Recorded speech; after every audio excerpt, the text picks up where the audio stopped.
Welcome to Peoples and Things, where we explore human life with technology. I'm Lee Vinsel.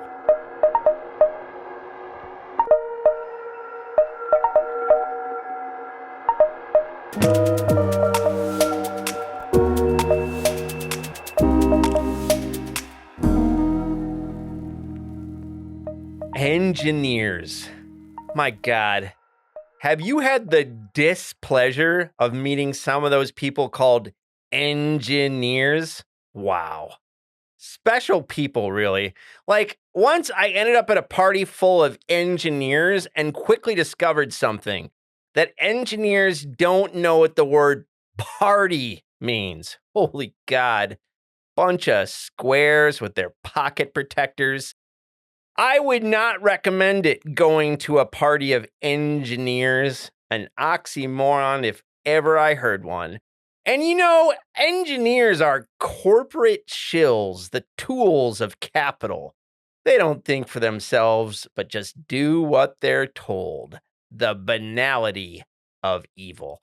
And that's why the engineering accreditation body, ABET, requires engineering students to take ethics courses because they aren't naturally good the way undergraduate students are over here in the College of Liberal Arts and Human Sciences. Don't you know?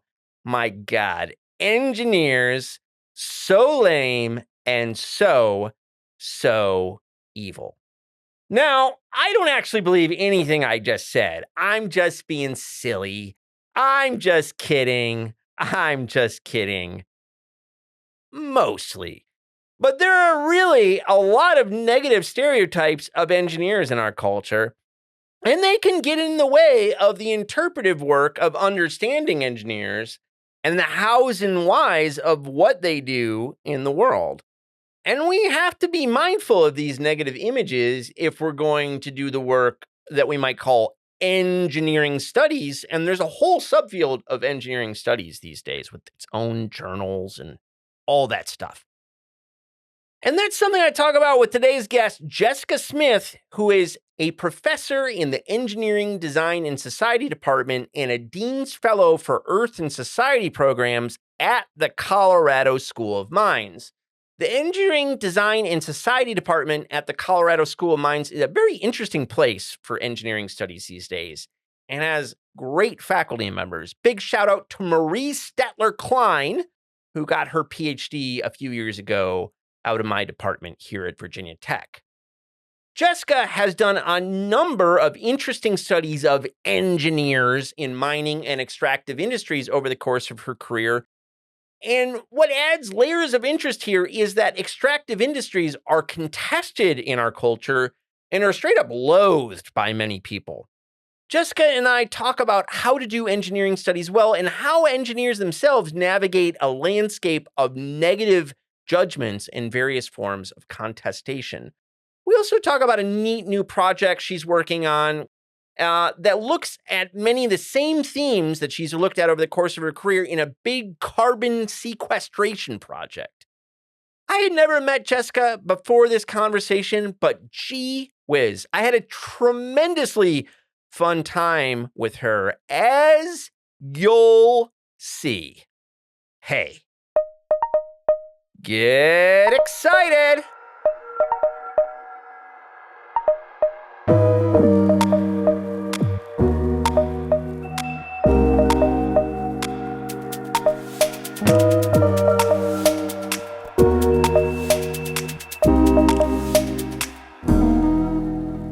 Jessica, thanks so much for taking the time to talk to me today. I'm glad to be here. Thank you.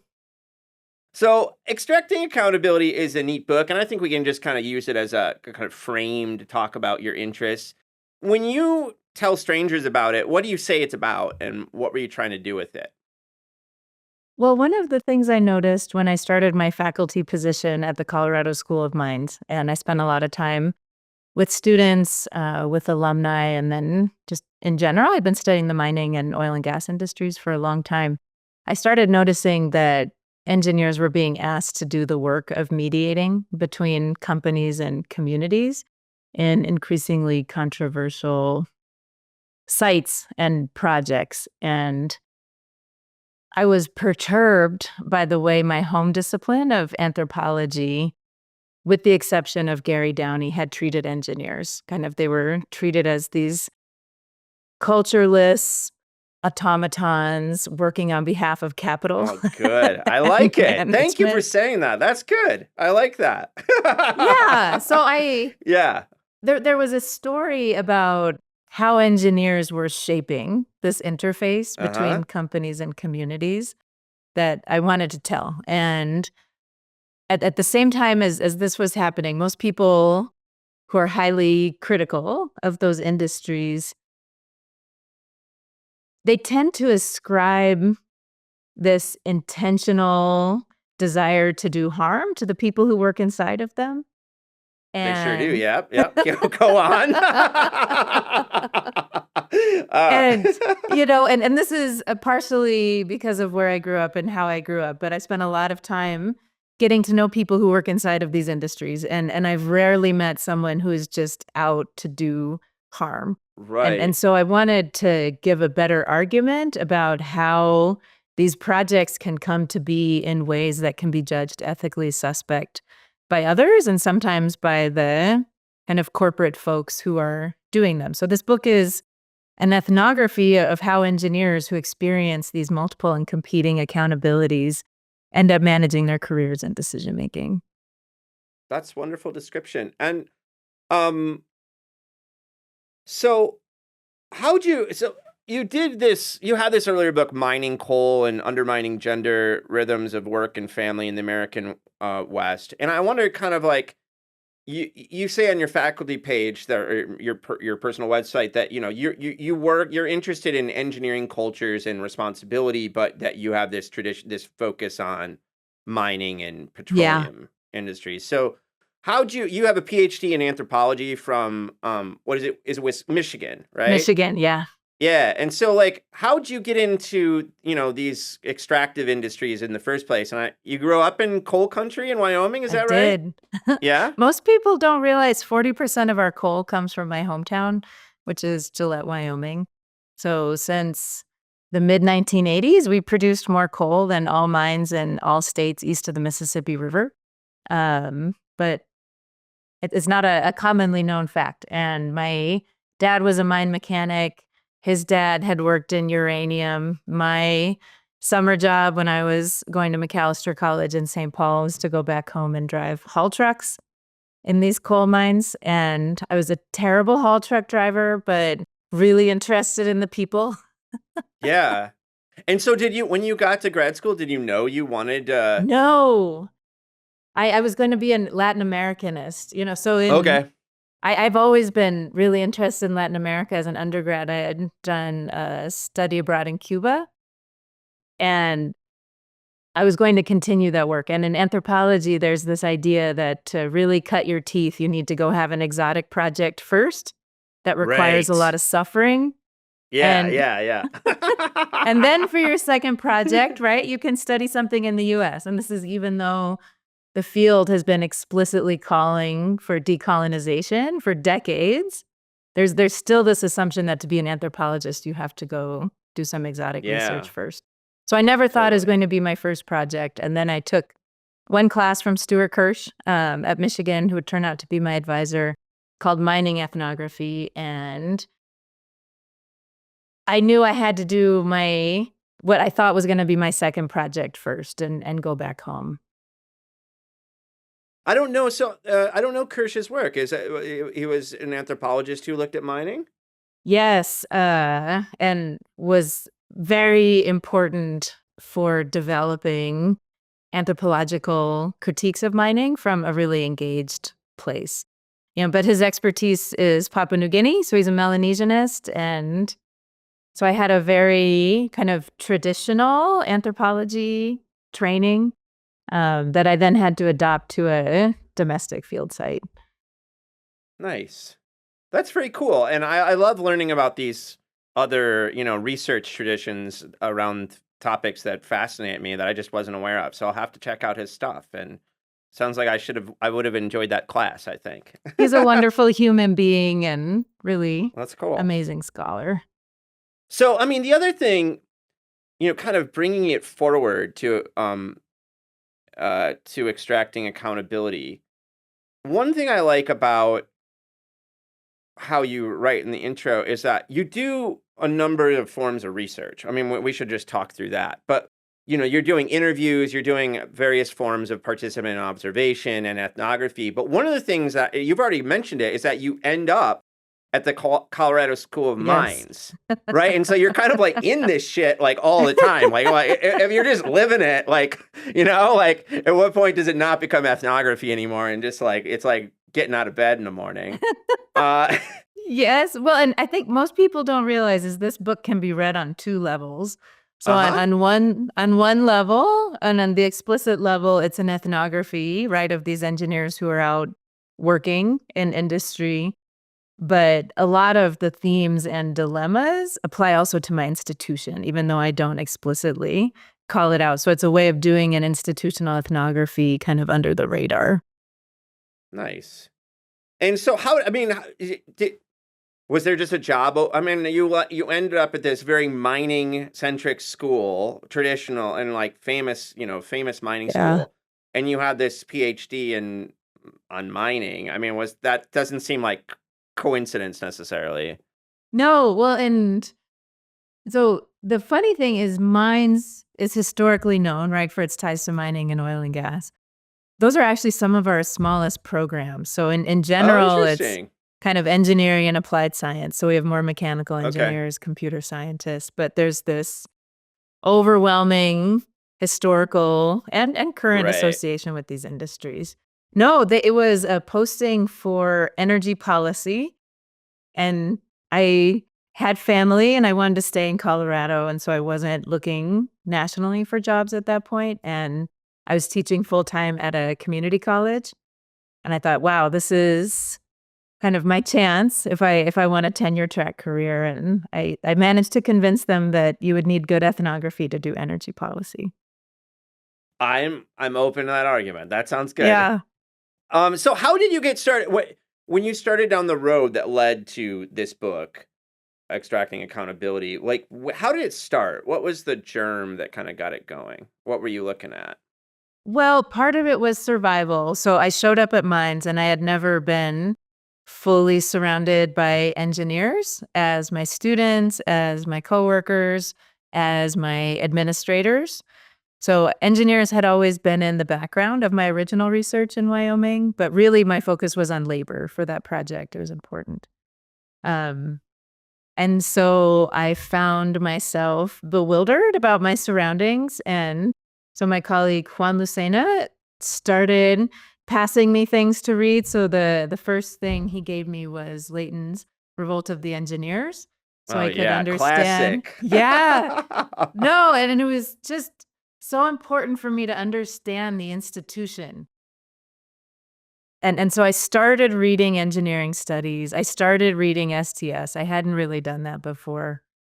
And so I was looking for a way to create a research project that would build on my prior experience, but really adapt to my new institution. That's interesting. And so, I mean, part of what you're looking at in extracting accountability is like corporate social responsibility and related concepts. And so, and I wanted to ask you several questions about that, but how did you end up taking that as like one of your objects to track? Because one way of looking at it is like you following that through various settings or something like that. Yeah. There had been a good number of ethnographies of corporate social responsibility practitioners in those industries. So I was more interested in how quote unquote technical employees were being enrolled into some of those programs and activities. And I mean, so I wanted to just one more question. I noticed that you had a class on corporate social responsibility that was named like an exemplar in engineering ethics by the National Academy of Engineering. And I just wondered, like, this is kind of, I mean, it's related to your book, but also it's bigger than that, is like how you relate to this concept, which I think is very, well, I don't have to say it. It is controversial.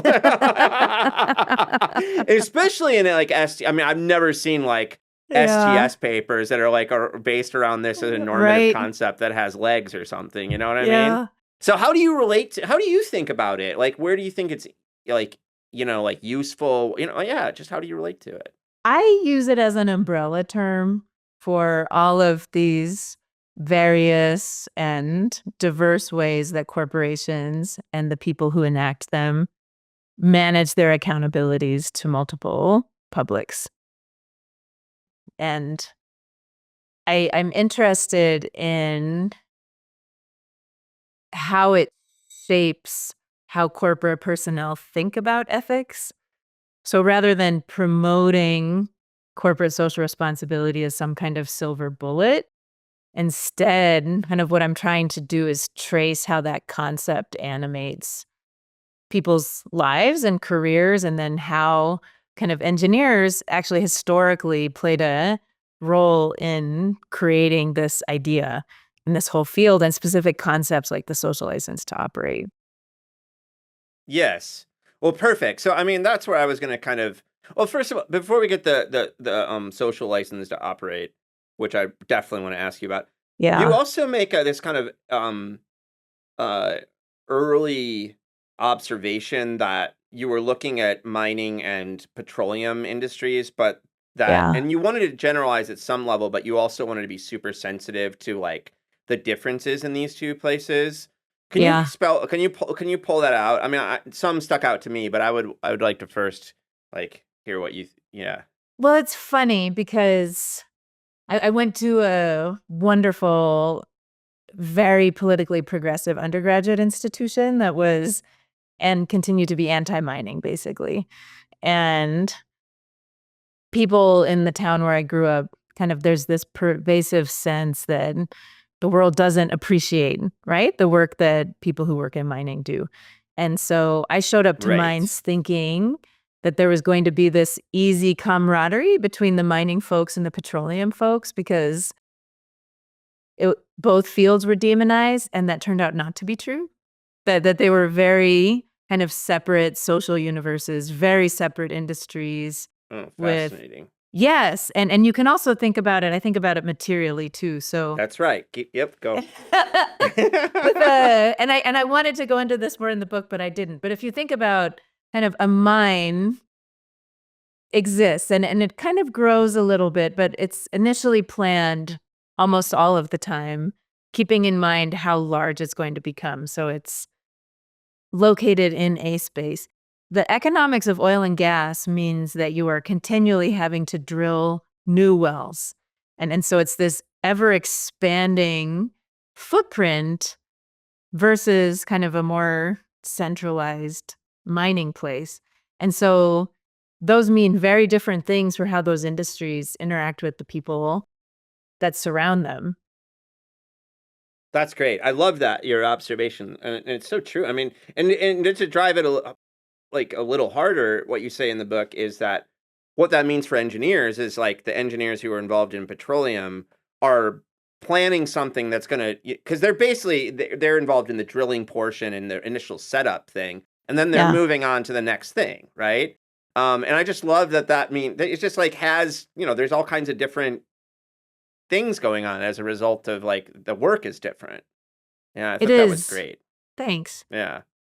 Um, so I would just like something you say in is you say I suggest that an ethic of material provisioning and the social license to operate figure so strongly in how engineers understand their industries and themselves and these other things. So why don't we pick these two part like what is the ethics of material provisioning and then what's the social license to operate? Wonderful.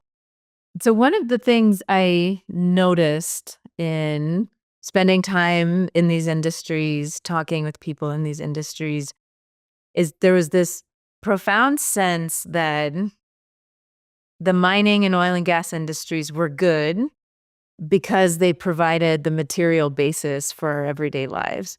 And therefore, that the people who work inside of these industries are doing a good thing by providing these materials.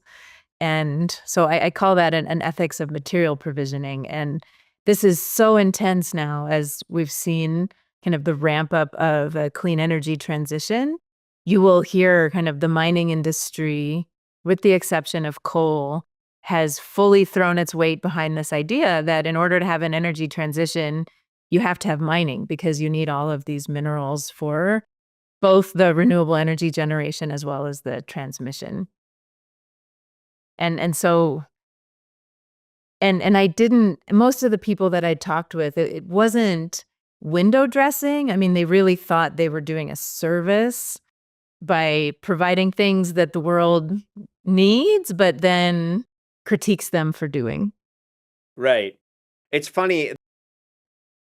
Before your episodes comes out, we'll have an episode come out with this guy Joshua Brinkman, who's a graduate of VT's STS program, and he Cool. looks at farmers, but he finds like Ah, a factory farmers. He has a new book out on like factory farmers, I'd love to read and it. yeah, he has kind of gets into the discourses and ideologies they draw on it, and it's just like it really is very close to what you're saying because these factory farmers see themselves as like technologically modern and like feeding the world. And Yes. yet they're getting shit on by like the organics people and all, like the anti-GMO folks. And like, so they feel put upon and threatened, Yes. all the time.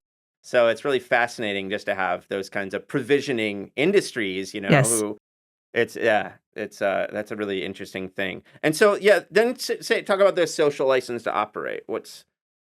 So the social license to operate, you start seeing it in the early 2000s, and then it really takes off to the point where it's not just in mining, it's not just in oil and gas, even though it started in mining, but it's in all of these different industries, even biotech. Jason Delborn has a really nice paper about the use there. Um, but it kind of crystallizes this idea that companies can't just rely on having official permits and nice relationships with political leaders, that you also need social acceptance. And it comes out of this period in mining in the 1990s and early 2000s where it was increasingly possible for opposition groups to stop mines before they opened.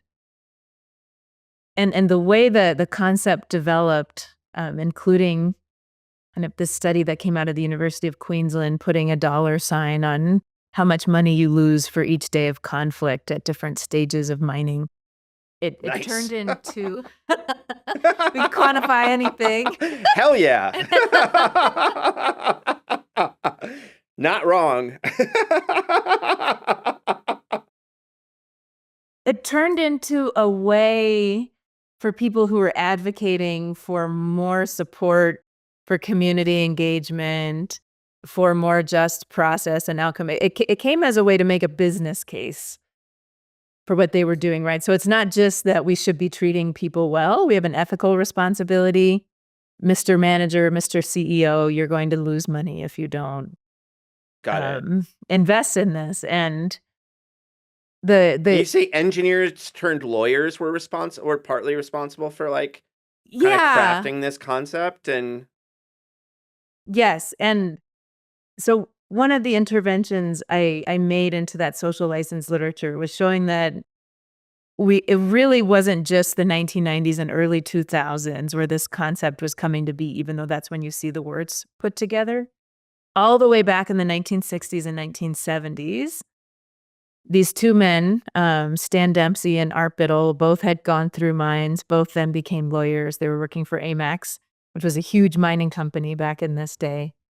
Um, in the process of trying to permit these very controversial mines in Colorado and Minnesota, they actually put together all of the building blocks of this idea. And so going through their archives, you see them explicitly stating that good community relations, good environmental performance is good for business.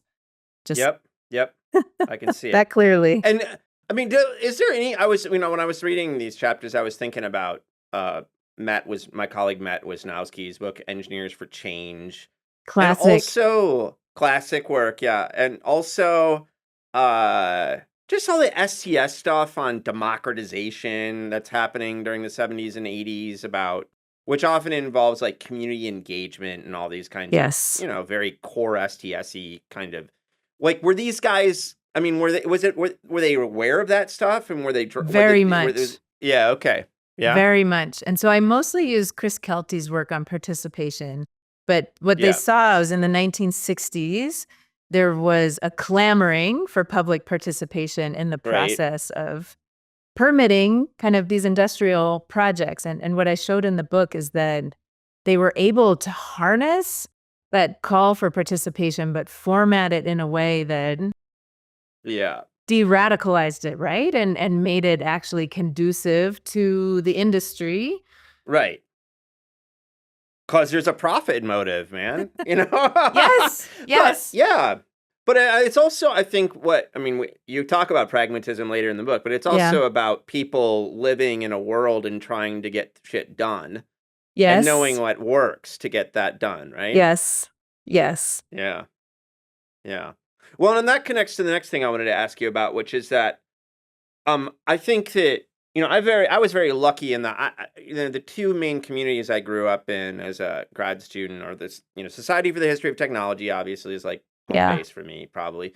But then I'm a part of a small network, but significant network of people who also are part of the Business History Conference. And there's been a Oh, really, interesting. yeah, exactly. Yeah. And there's been a long shared group of people who know each other very well who go to those two conferences.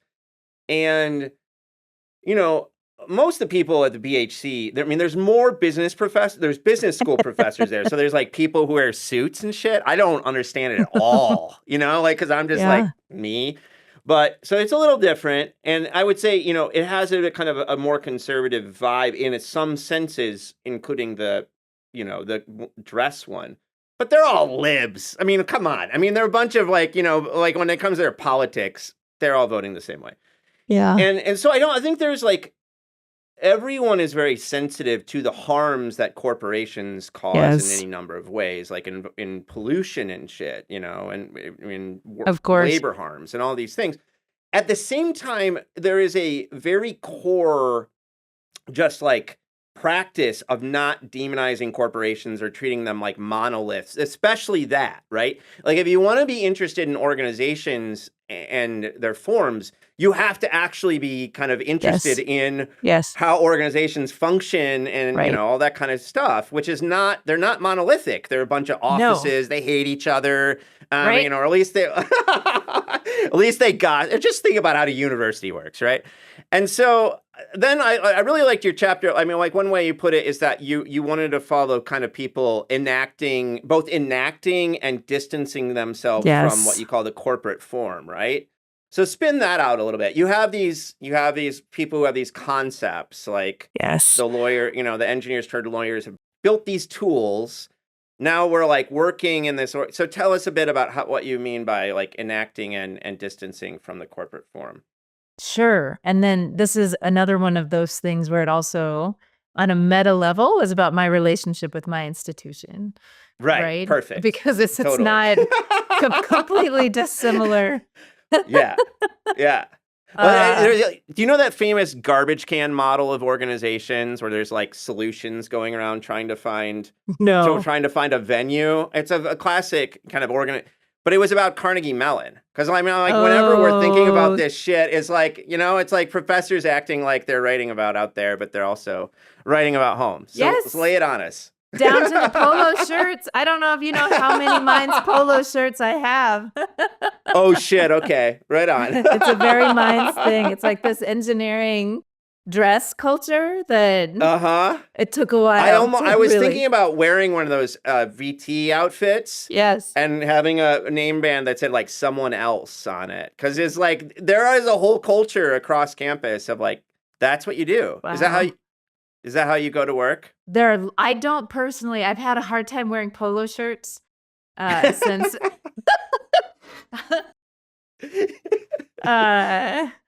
Yeah, but I mean, I don't know if do you go to American Society for Engineering Education? It's a sea of polo shirts. It's a sea of polo shirts. But like branded polo shirts. Yes, branded by their university. We're products. Right. Anyway, I'm interested. Tell us about like the corporate forum, but also Minds.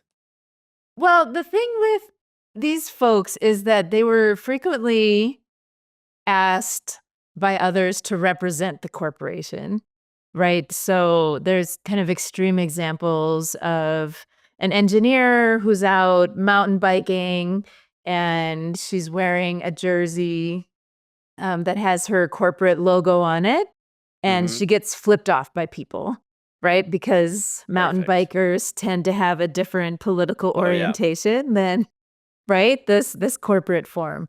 There were people at backyard barbecues because I started at mines, and really the seeds of this research started during the big fracking boom here.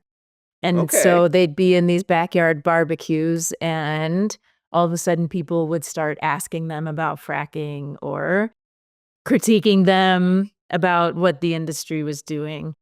And this dilemma that people who work inside of these organizations face is that their sphere of influence is so small, so but they're being held accountable for everything the larger corporate entity does, even though they can't control it. And so they spend a lot of time trying to shape what other people are doing, but then they also find that they're not always author of their own actions, right? Other people are kind of working through Yeah, yeah, them. yeah. And so there's this sense in which they're not enacting the corporation all the time, even though they are a lot. There's also this distancing that's happening. And it became so clear to me. I did a lot of linguistic anthropology during my PhD, looking at these kind of micro things, but they would move between talking about we and they, Yep. whether it was we were Beautiful. doing Yeah. something versus they were doing Yeah, yeah, something. yeah, yeah, yeah, exactly. And Pay it's very attention, folks, telling. because there's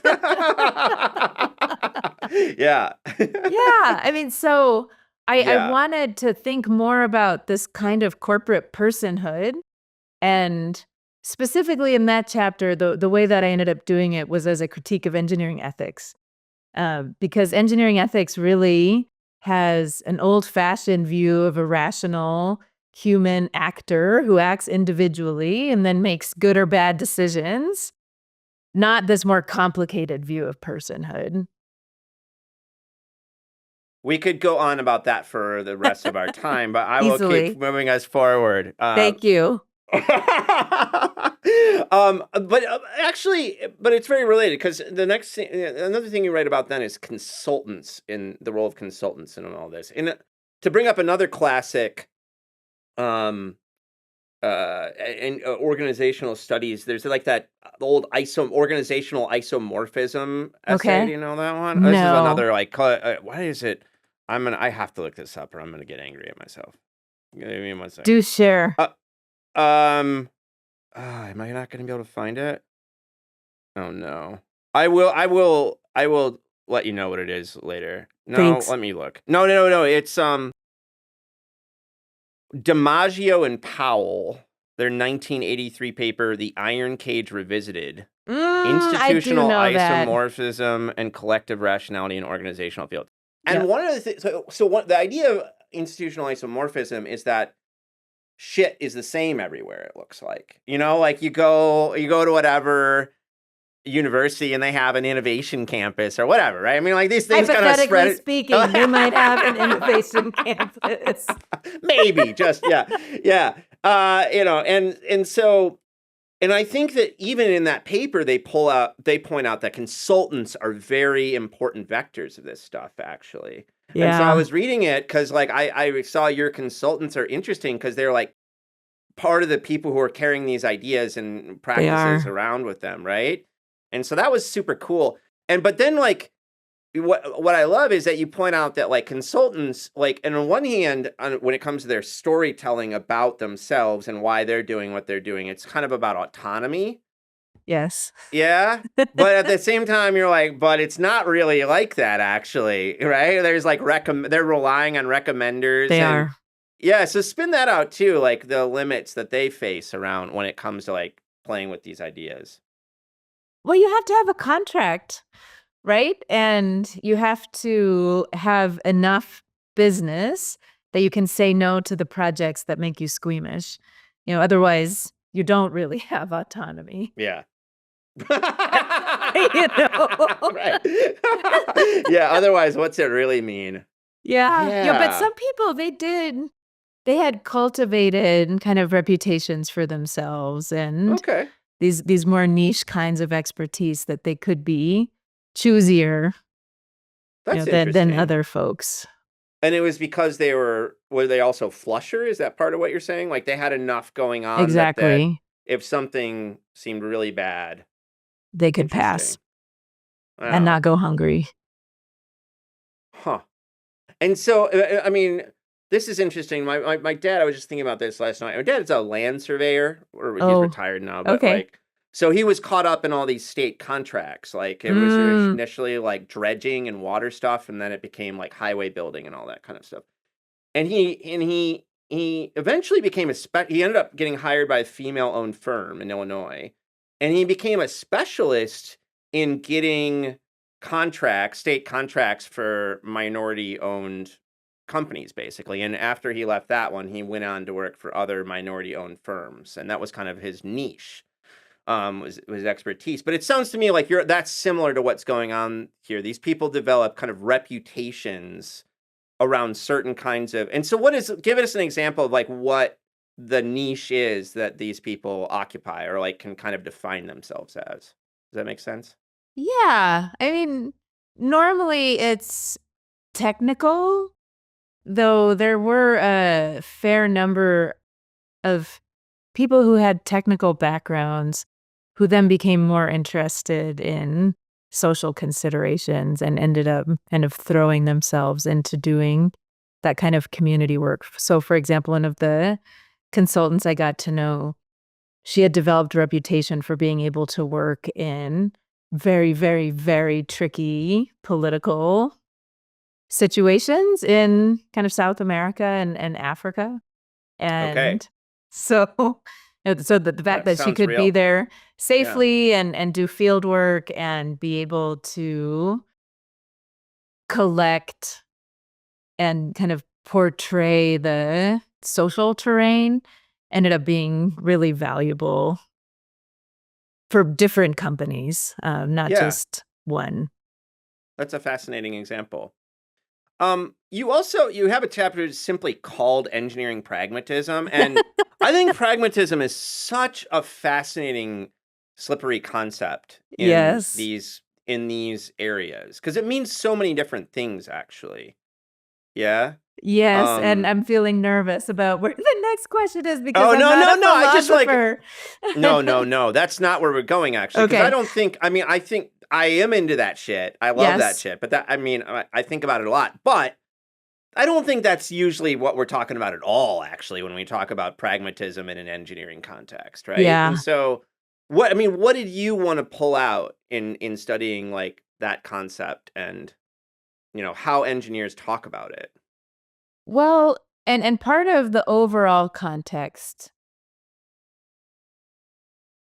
is about my own relationship to my field, right? And so I became very sensitive when I started teaching and working at mines that my field was really good at critiquing the hell out of things, but not so good at doing things in a better way, right? And Yeah, yeah, so yeah. it's a lot of throwing stones from the sidelines. And I'm also part of a department in which we're trying to be encouraged to think about being builders rather than just critics. And there's something important about people who are thinking concretely about these dilemmas that we're living instead of just gesturing to an otherwise, which is what my field does right now. There'll be kind of a big critique and then a hand wavy kind of magic wand, and then we're just all going to end up with renewable energy. But they're Yeah. not really thinking Yeah, like yeah, yeah. what do we do with the existing infrastructure, right? How do It's you get just there, folks? Just give me steps 1 through 10 and we'll start going. no. Yeah, There yeah. is it's like an evacuation of the near term. And Yeah. so there was something about these engineers' work managing already existing infrastructures, already existing industries that I wanted to think about, but not let them off the hook, right? Because then you get into these questions about the status quo, right? And so if the status quo is problematic, then maybe pragmatism is helping to maintain that. I hear you. I would love to talk. I would love to have Raquel Value in this conversation because she's like very progressive and wants to create a lot of change. But she's also like a literal pragmatist and like hangs out at pragmatist conferences now. I have So never done that. yeah, yeah. So yeah, I hear what you're saying. Like, there's a real that's kind of like the tightrope to walk, right? Yeah. If it, I mean, it's related to a concept that I sometimes use, but also it's every term becomes useless or like problematic if you Yeah. overuse it. But like realism in the sense of like really getting into the like where things are and getting gritty with Yes. things. But realism can be if it's abused, it can become the same kind of conservative status quo because you're Right. like not able to talk about the next thing that needs to happen, right? So I hear you. Exactly. Yeah.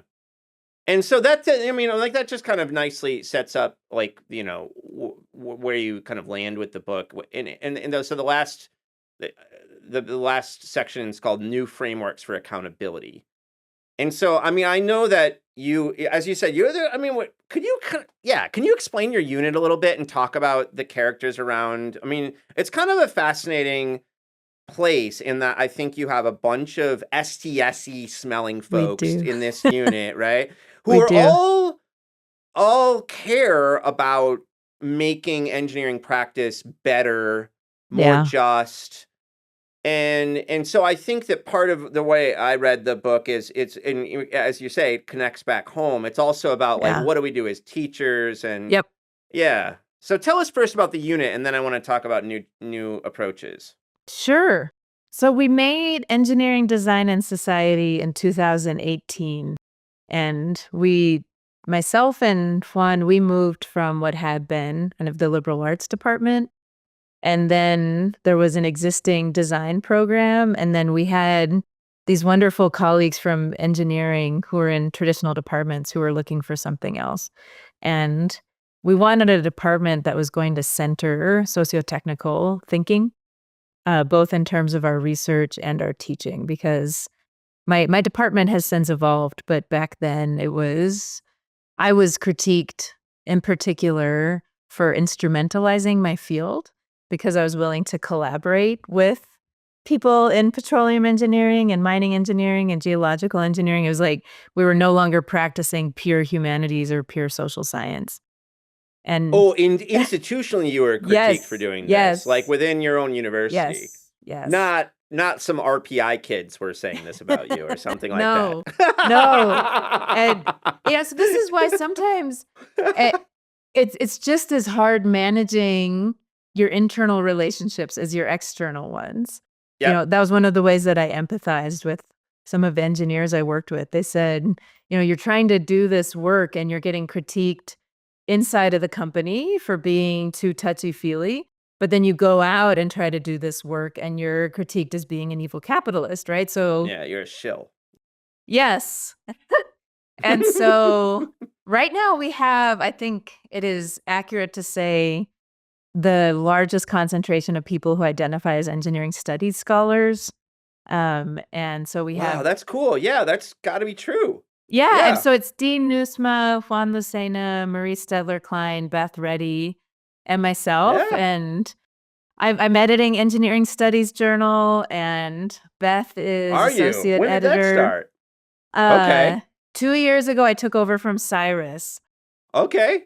So Well, I don't know to say the congratulations to that, but thank you for doing the work. it's an important journal. It It is. totally is. Cyrus is great too. I love that guy. Yes. No, he's wonderful, and he was so kind in the transition. He set up everything so I would have time to figure things out and not be so under pressure. I have to say out loud that Marie Stetler Klein is a graduate of my program, She and I love her certainly very is. much, and she's a wonderful person. As And is I Juan love her. Lucena Lee. Yeah, I know. I haven't met one, but Beth is very interesting to me too. I think Yes. it's a great unit. It is. And one, and just in the same kind of meta way, Marie Settler Klein had looked at kind of programs that were involved in like Exactly. bringing value and ethics into, Exactly. yeah. She studied us before we hired her. That's right. So- That's right. Yeah, that's right. That's right. Yeah. So, I mean, all right, that's the context. You have this Yeah. cool unit with great people, and you're trying to do the work of kind of productively engaging with engineering Yeah. to create a better world, or like Yeah. seriously, like to head in a better direction. And so now let's talk about new approaches to accountability, new frameworks of accountability. So how do you just orient us to that?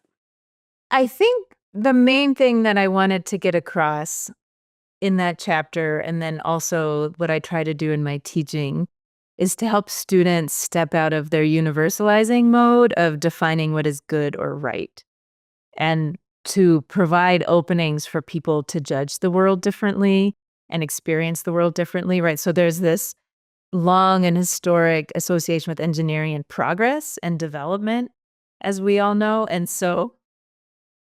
And that's stoked, right? As they're students and they're thinking about their power to do things, they can end up defining preemptively what a quote unquote What good good looks solution like. or outcome. Yeah, right. Yes. And so specifically for these industries, it means thinking about, oh gosh, I'm going to create all of these royalties and jobs.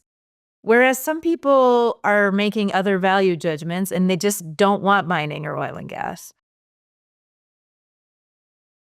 Yeah. I mean, I almost find the opposite situation more fascinating, where you have like communities where mountaintop removal mining is happening. Yeah. Very destructive in all kinds of ways, right? Yes. And I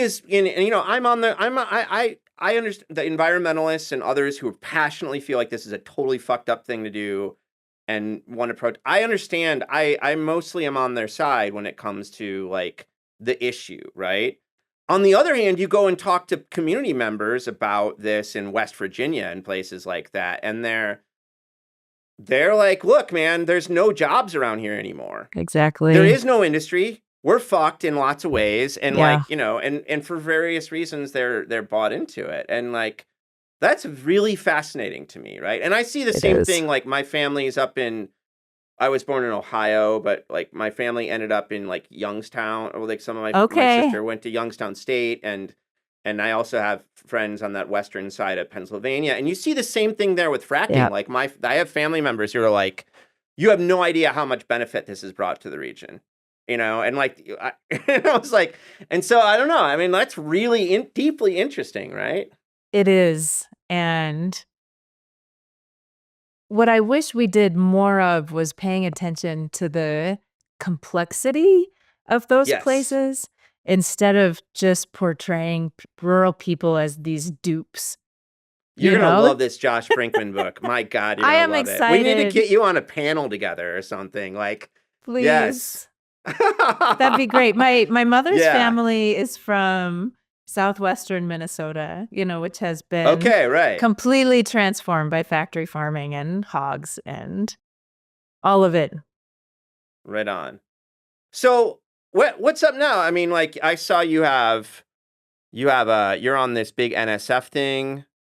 The Big Mama is our Department of Energy award.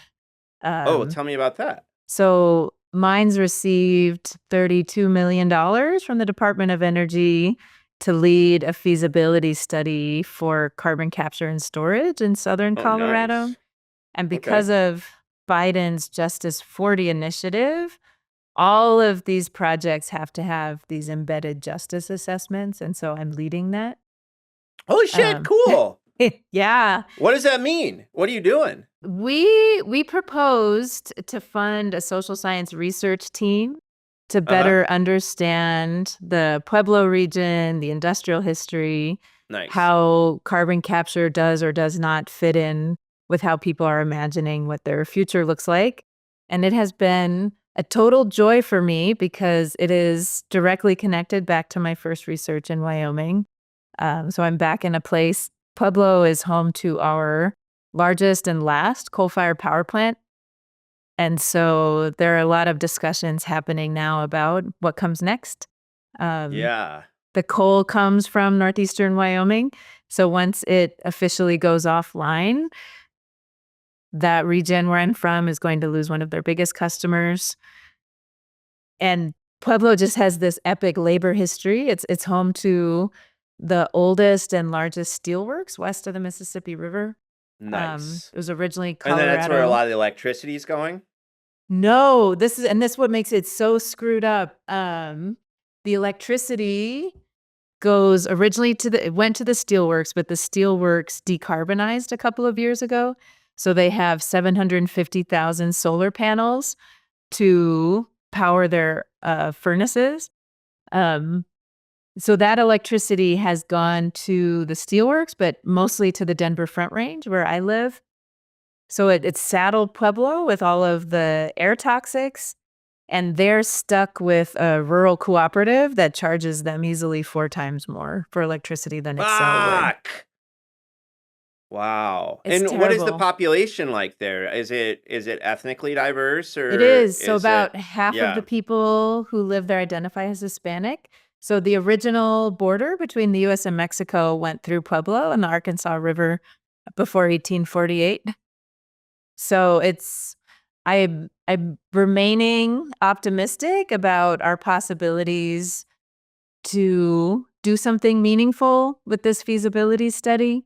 So I'm finding myself again kind of in a not dissimilar situation as a lot of the corporate people who I studied, and that I'm in Yeah. a project. I'm not just observing it from the outside, and I can't control what other people do and the carbon management company we're working with. So it's excruciating every day. And I bet you're discovering complexity. That's our main thing, isn't it? Yes, it is actually. I think that's true. But I mean, just kind of give us a sense of what you're finding in terms of like attitudes and different sides of the story. The thing is that this epic industrial history has a really mixed legacy. So there's a really vibrant labor movement, organized labor unions. There's also a really vibrant Chicano movement. There's still active brown berets who act as security guards for environmental justice protests. There's a lot of environmental and energy justice groups and movements, but they're kind of in this position in which they're thinking about how can we replace, the economic basis that this coal-fired power plant has provided for us, but in ways that don't continue kind of the disproportionate harms that it created and the steelworks created. And how do they look at CCS in that context? I mean, do they see it as a thing of hope or is it just more of the same shit? It's been so interesting. The risk is that it will be more of the same shit, right? That Right. it will be another project that was dreamed up by white people in Denver, Yes. located in Pueblo, for them to deal with the burdens for other people's economic benefit. Um, the it matters. You may like this. The source of the CO2 really matters. Yeah. So Oh, the good. state of Colorado is prioritizing carbon capture and storage for hard to abate industries like cement. And instead of applying CCS to a coal plant or a natural gas plant. And so our partners are cement facilities. So there's an argument to be made that having viable carbon capture and storage could keep those hard to abate industries alive and competitive as we have more constraints on carbon emissions. Fascinating. I love it. It's such a great case. This is good. I mean, I can't wait to see what you do this in. I hope this is another book. It's That's the got to goal. be I'm going on sabbatical okay, good. next year. Good, good. No, it's great. I just want to ask you a kind of not philosophical question in the sense of like actual philosophy. Let's not do that. But Thanks. I've been like wrestling with something recently with a friend, talking to a lot of friends about this, and it's very related to what we've been talking about in various ways, and I just wonder what you do with it. But like, I, to begin, let me set up to say I am a regulationist. I care deeply about climate change and Yes. think we need to do a lot, actually. Yes. And my first book is a history of regulation, where I make an argument for regulating more. Like I'm a regulation guy, right? Yeah. But I sometimes have questions about the way that the climate change story gets this like turned into this corporations versus the people story, and I think Yes. that feeds. I think it's a progressive era thing. I'm actually starting to think about like writing a history of Cool. this issue. I think it comes from the regressive era, but it's like my counter. So it's like all becomes like, oh, the oil industry, and how evil they are. And fuck it, I want to regulate them. I just said that. All right, it's not that though. But then I look at I'm going to just throw out a couple concrete cases for you. Thank. Gas prices go up like 2 summers ago. Biden, our climate president, whatever, comes forward and says, "I'm going to do everything I can to get those fucking prices down as quickly as possible." Right? Right. That's Right. case one. Hochul, the New York governor, and how she kills congestion pricing right before it comes into, which is very much related, interwoven with environmental stuff. But apparently, like the rumor I've heard is that very high up people in the Democratic Party like come to her and say, "You can't do this." Turns Wow. out when you do survey people don't want this fucking thing. Like 60 or 70% of people actually oppose it, and it's a very small group of urbanists, like Okay. percentage-wise, who are like passionate for it. All right, so that's case two. Case three is Harris is not talking about climate at all, and then there was a New York Times article about this actually, and they interviewed like very high level or like powerful environmental groups about this, and they're like, she's on our side. We have no doubt about that. She's not talking about it because she's trying to win states like Pennsylvania, where this shit is like a non-starter, right? Right. And so then what those three cases, and I could keep going for a long time on this, but those three cases seem to say like, no, folks, we have another problem on our hands, which is that we don't want to regulate ourselves in a sense. You know what I mean? Because like to do any of this stuff seriously, it's going to end up, we're going to have to use government debt, or we're going to have to raise energy prices. I mean, there's a lot of ways to do it. All of it involves us all changing the way we do things. Yep. You know what I mean? And so I don't know just how you think about that. And just to me, it's like so often I hear it as like a, the people versus corporation story. And I'm like, no, it's a bigger problem, actually. It has to do with like democracy and us putting shackles on ourselves, or like saying we're not going to do things, right? And kind of willfully, you couldn't even say decreasing quality of life in some cases. You know what I mean? There's this brilliant article by Laura Nader, who is sister of Ralph Nader. She's an anthropologist. She was the only social scientist on this atomic energy committee back in the late 1970s. And that, because of the historical context, was all about what on earth are we going to do to ensure that we have enough energy for this country. Yeah. And what she writes in this article that she published in Physics Today, actually, it's an ethnography of all of these physicists. And she points out kind of the things that were unthinkable to them. So what was unthinkable, one was kind of this soft path, at that time solar, and two was the idea that we could also mess with consumption instead of just assuming that consumption was a never-ending increasing curve, that we just think to never end, kind of continue to produce more. She was trying to get them to think about, what if we changed that variable, like how much we actually need. And one of, I think, our ultimate existential dilemmas is that most of us rely on materials and energy to be produced elsewhere, and it doesn't require us to experience any of the externalities.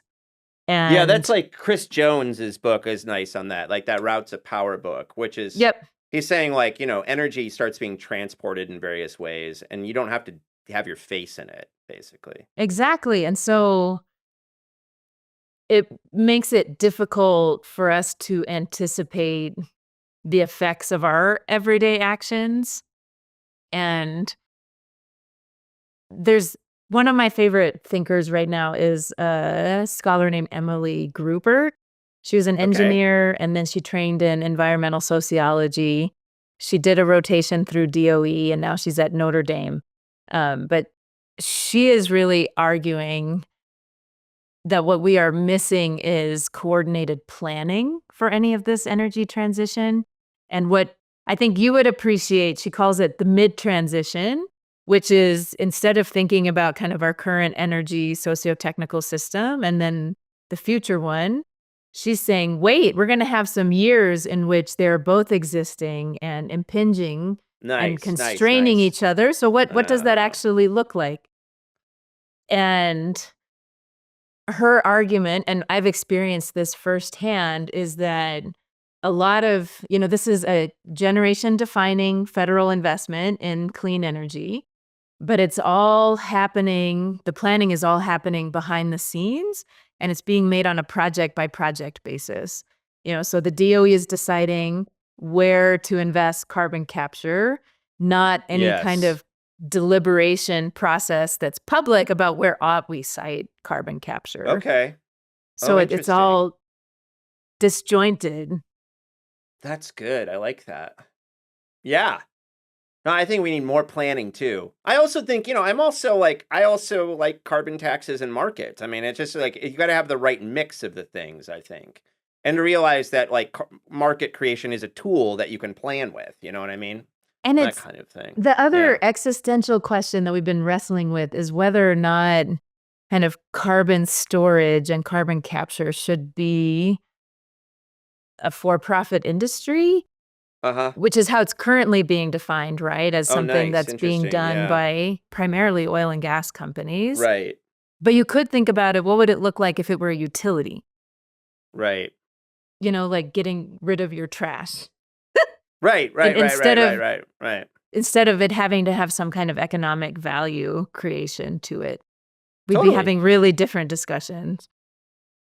Yeah. Yes, I like that. And also, we'll see if it happens. We're supposed to get this like a new group on analogical reasoning going. And I think that it really helps to have a lot of different models on the table of Yes, what these things could be, right? I A agree. utility is different than like the for profit model, as an Exactly. example. Yeah, that's cool. Yeah, it's interesting too because I talked to this guy I'm hoping to have on. I won't say his name for now, but he was involved with he was a big part of the crew in the Biden administration that put together the climate law. And his point, which was very interesting, is he's a pragmatist too in your sense of the pragmatist, Yeah. not James and those guys. Uh, it's just you have to get shit done. Yes. And his point was that he said the way they um dealt with it was give carrots to everybody, no sticks. Mm-mm. And that's why, like, there was a part of it with the law was like that mansion pipeline thing Yes. that pissed off a lot of people in my area, believe me. But for them, it was like, okay, sure, we can have that, but give us like all this other stuff. And it was just like, but I think the really interesting thing is that existential bind is that his vision is that you have to build out the infrastructure to do this shit on a carrot basis and not do sticks to kind of like get buy-in because the benefits will come and then you'll start to get buy-in. So I thought that was really interesting kind of debate about how to move forward on this. Yeah, no, I worry that the timeline is too slow. You know what I Yes. mean? Because it's like they're already thinking about the next bill. They already know they're fucked for now, but then they're like, when's the next law, right? So they're looking like 4 or 8 years down the road, and they want to do more carrots. And I'm like, I don't know, man. Like, I don't, ah, but that's reality too, I guess. Yeah. Yeah, and the time question I get most worried about it in terms of thinking about what that means for public deliberation and participation, right? And so one of the things that I have this camaraderie group of other social scientists who are working on carbon management projects like this. And the program that funded our project has its explicit goal of accelerating the deployment of carbon capture and storage. Right. Oh, yeah. But then, right, if you're trying to really be clear about procedural justice, people should have a right to say Right. no. So Right. there's I know. Well, this is like my friends who care about climate stuff, they start talking about like, well, China gets shit done. Like, right? I mean, like it starts to raise real questions about democracy and everything, It does. It does. Shit. Jessica, this is so much fun. We got to do this again, like in a year or something. I would love to. Yeah, this is really great. Thank you so much for coming on and talking to me today. Oh, thanks for the conversation. I really appreciated it.